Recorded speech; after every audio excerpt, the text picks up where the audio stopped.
Chapter 33 The Fall of a Chieftain.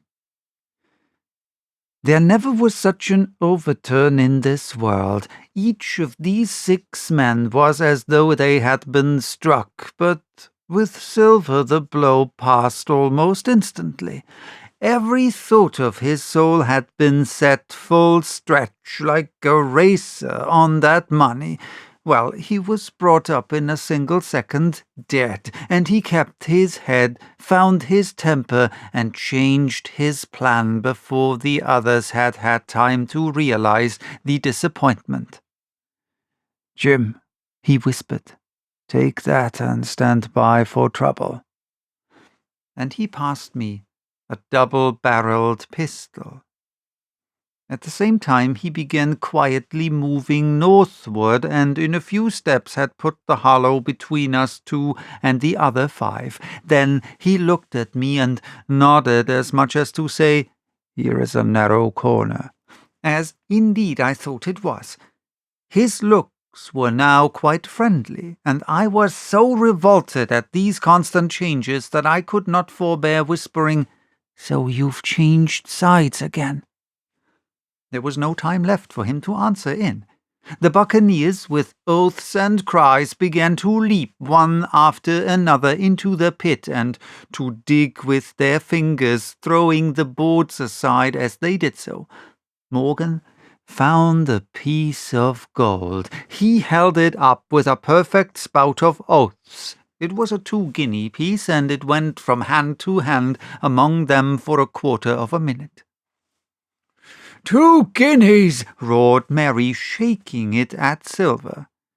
"That's your £700,000, is it? You're the man for bargains, ain't you? You're him that never bungled nothing, you wooden-headed lubber." "Dig away, boys," said Silver with the coolest insolence. "You'll find some pig nuts, and I shouldn't wonder."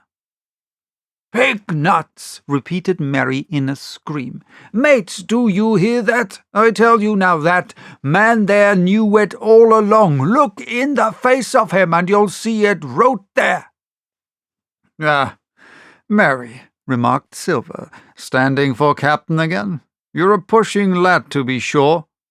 But this time everyone was entirely in Mary's favour. They began to scramble out the excavation, darting furious glances behind them. One thing I observed which looked well for us. They all got out upon the opposite side from Silver. Well, there we stood, 2 on one side, 5 on the other, the pit between us, and nobody screwed up high enough to offer the first blow. Silver never moved. He watched them, very upright on his crutch, and looked as cool as ever I saw him. He was brave, and no mistake.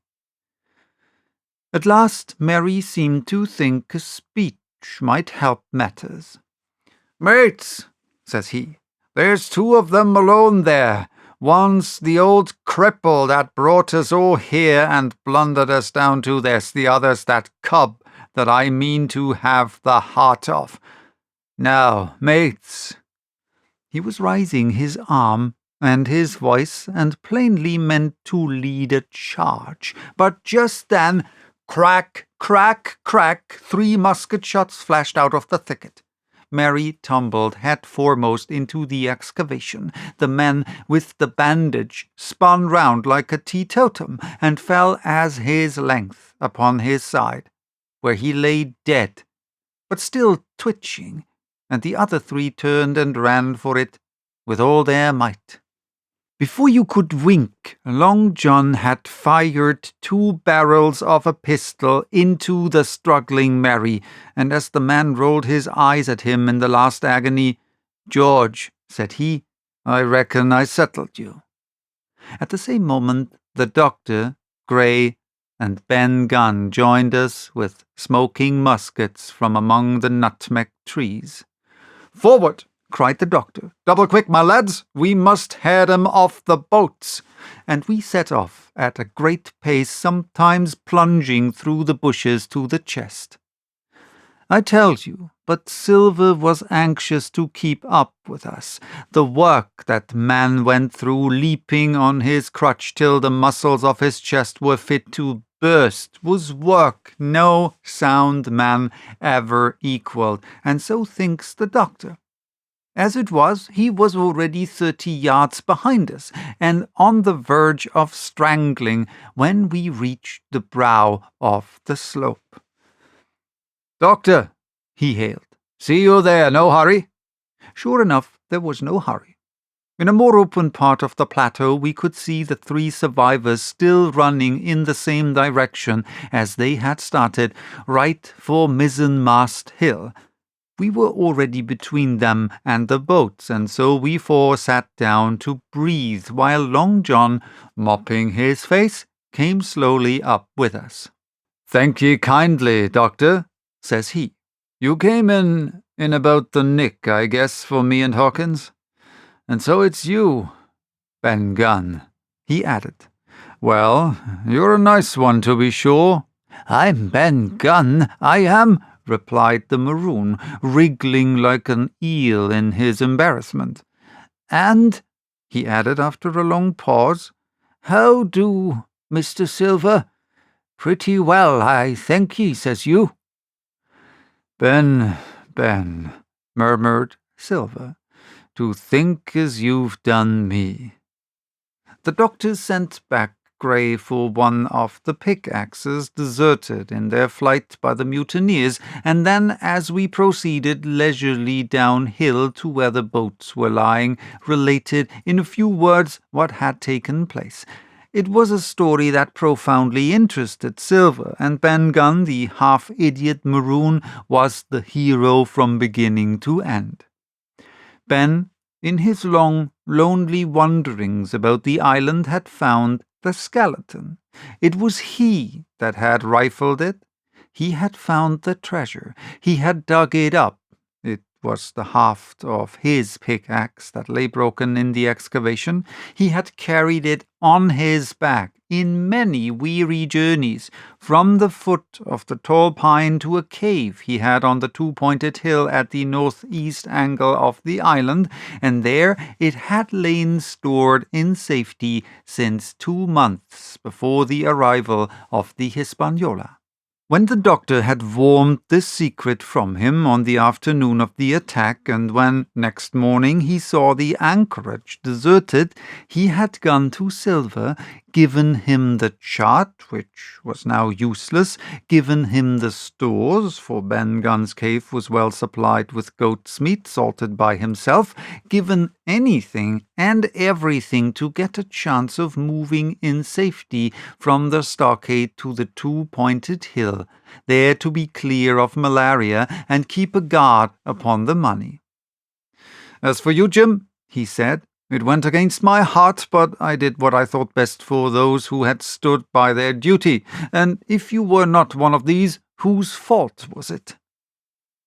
That morning, finding that I was to be involved in the horrid disappointment he had prepared for the mutineers, he had run all the way to the cave, and, leaving Squire to guard, the captain had taken Grey and the maroon and started making the diagonal across the island to be at hand beside the pine.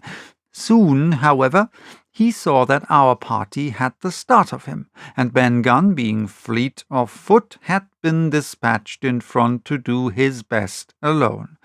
Then it had occurred to him to work upon the superstitions of the former shipmates, and he was so far successful that Grey and the doctor had come up and were already ambushed before the arrivals of the treasure hunters.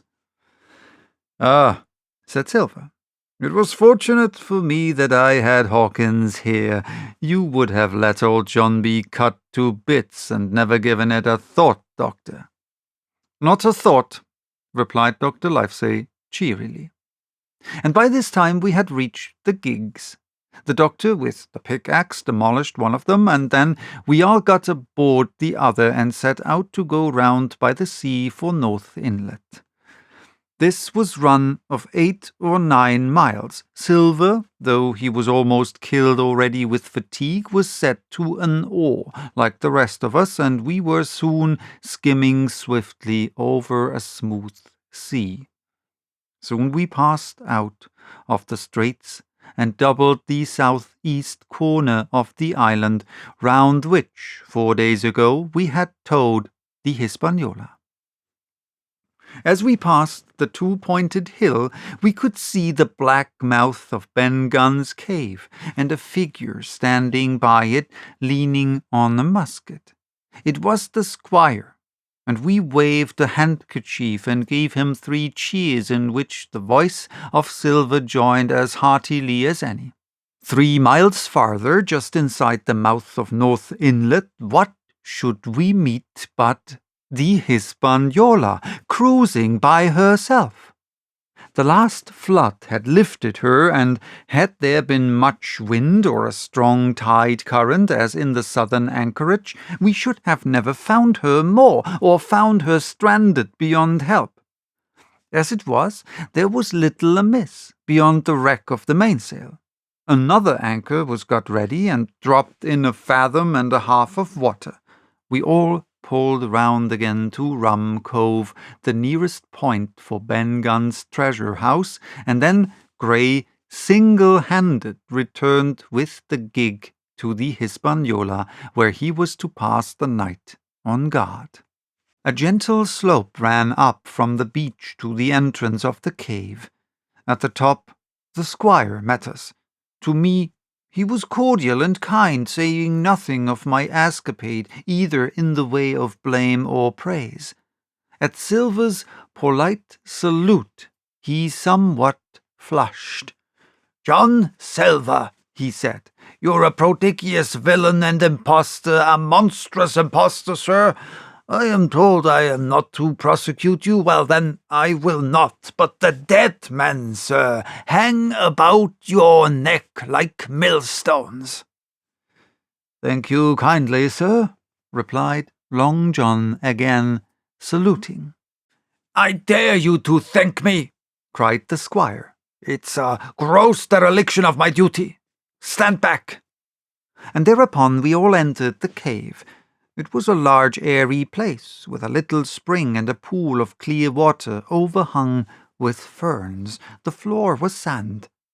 Before a big fire lay Captain Smollett, and in a far corner, only duskily flickered over by the blaze, I beheld great heaps of coin and quadrilaterals, built of bars of gold.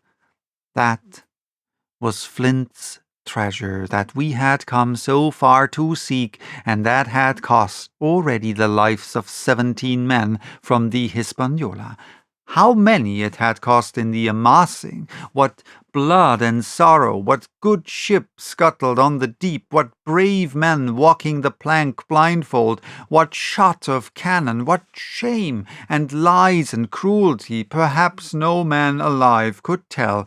Yet there were still 3 upon that island, Silver and old Morgan and Ben Gunn, who had each taken his share in these crimes, as each had hoped in vain to share in the reward.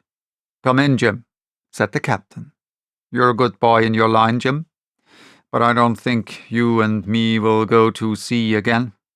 You're too much of the born favourite for me." "Is that you, John Silver? What brings you here, man?" "Come back to my duty, sir," returned Silver. "Ah," said the captain, and that was all he said. What a supper I had of it that night, with all my friends around me, and what a meal it was, with Ben Gunn's salted goat and some delicacies and a bottle of old wine from the Hispaniola. Never, I am sure, were people gayer or happier, and there was Silver, sitting back almost out of the firelight, but eating heartily, prompt to spring forward when anything was wanted, even joining quietly in our laughter.